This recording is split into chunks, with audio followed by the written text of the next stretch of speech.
वाहतूक पोलीस आयुक्तांच्या रडारवर वाहन चालकांकडून पैसे घ्याल तर खंडणीचा गुन्हा दाखल होणार।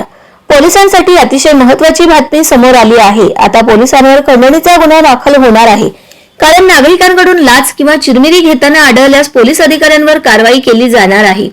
यासाठी काही कर्मचाऱ्यांची नेमणूक देखील करण्यात आली आहे।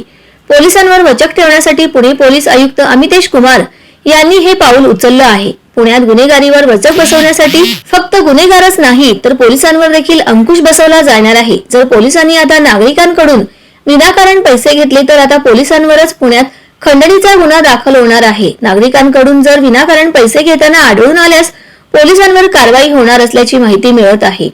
वाहन चालकांची अडवणूक करून त्यांच्याकडून चिरमिरी उखळणाऱ्या वाहतूक पोलिसांना पोलीस आयुक्त अमितेश कुमार यांनी इशारा दिला आहे।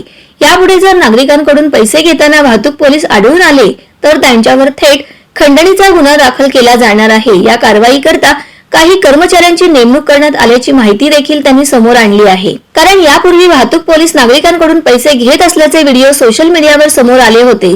त्यानंतर अनेक पोलीस कर्मचाऱ्यांवर कारवाई देखील करण्यात आली होती, परंतु आता थेट अशा कर्मचाऱ्यांवर वचक बसवण्यासाठी पोलीस आयुक्तांनी हा निर्णय घेतला आहे। हे पोलीस कर्मचारी साध्या नागरी वेशामध्ये वाहन चालक म्हणून शहराच्या विविध भागात फिरणार असल्याचं माहिती पोलीस आयुक्तांनी सांगितलं आहे।